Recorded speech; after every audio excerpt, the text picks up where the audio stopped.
చంద్రబాబు ప్రభుత్వం ఏర్పడి సంవత్సరం పూర్తయింది. ప్రజలకు ప్రభుత్వం మీద సానుకూలత కూడా ఏర్పడింది.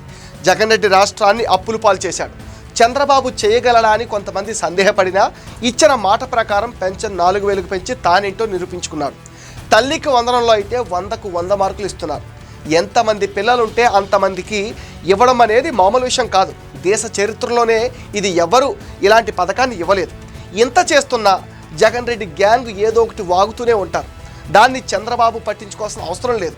చంద్రబాబు పట్టించుకోవాల్సింది ఒకటి ఉంది, అదే జగన్ బ్యాచ్ని కంట్రోల్ చేయటం. వాళ్ళంతా హైదరాబాద్లో తిష్ట వేసి కూటమి ప్రభుత్వం మీద విషం చెమ్మడానికి అన్ని ప్రయత్నాలు చేస్తున్నారు. గత ప్రభుత్వంలో అవినీతి చేసిన అధికారులు, రాజకీయ నాయకులు, ఆకు రౌడీలు, సోషల్ మీడియాలో రెచ్చిపోయిన సైకోలు అందరి అడ్డా హైదరాబాదే. ఇక్కడ ఉంటూ ప్రభుత్వ వ్యతిరేక కుట్రలు చేస్తున్నారు. అవినీతి పరులైన పిఎస్ఆర్ ఆంజనేయులు, వంశీ, కొడాలి నాని, ధనుంజయ రెడ్డి, కృష్ణమోహన్ రెడ్డి, బాలాజీ గోవిందప్ప, కాకానిలు ఉండేది హైదరాబాద్లోనే. ప్రభుత్వం మారిన తర్వాత ఎక్కువ సమయం హైదరాబాద్లోనే ఉంటున్నారు. పిన్నెల్లి సోదరులు కూడా ఇక్కడే తిరుగుతుంటారు. పోసాని, ఆర్జీవీలు ఉండేది కూడా ఇక్కడే. వైసీపీ సోషల్ మీడియా టీం మొత్తం హైదరాబాద్ నుంచే పనిచేస్తుంది. ఒక విధంగా చెప్పాలంటే కుట్రలు కుతంత్రాలకు కేర్ ఆఫ్ అడ్రస్ హైదరాబాద్ అన్నమాట. జగన్తో అంటగాగి జగన్ అభిమానులుగా మారిపోయిన కొందరు అవినీతి సివిల్ సర్వీసెస్ అధికారులు వీళ్లకు సలహాలు సూచనలు ఇస్తూ ఉంటారని ఈ మధ్య మీడియాలో కథనాలు కూడా వచ్చాయి.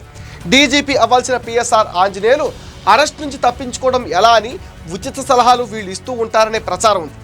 జగన్ ప్రభుత్వంలో సీఎస్గా పనిచేసి రిటైర్ అయిన అధికారి ఒకరు అప్పుడు ఆంధ్రాలో పనిచేస్తున్న కొందరు సీనియర్ అధికారులను ఒక గ్రూపుగా చేసి ప్రభుత్వానికి వ్యతిరేకంగా పనిచేపిస్తున్నారు అనే సమాచారం ఇప్పటికే ప్రభుత్వం వద్ద ఉందట. ఆ అధికారులు ఎవరో కనిపెట్టే పని జరుగుతుందని కూడా అంటున్నారు. ప్రభుత్వానికి చెడ్డ పేరు వచ్చేలా చేయటం, పనులు కావాలని ఆలస్యం చేయటం, ప్రభుత్వానికి సంబంధించిన సమాచారం హైదరాబాద్కి చేరవేయటం లాంటి పనులు వీళ్ళు చేస్తున్నారు. తుని రైలు దగ్ధం కేసు రీఓపెన్ కూడా చంద్రబాబుకు తెలియకుండా చేసింది ఈ అధికారులే.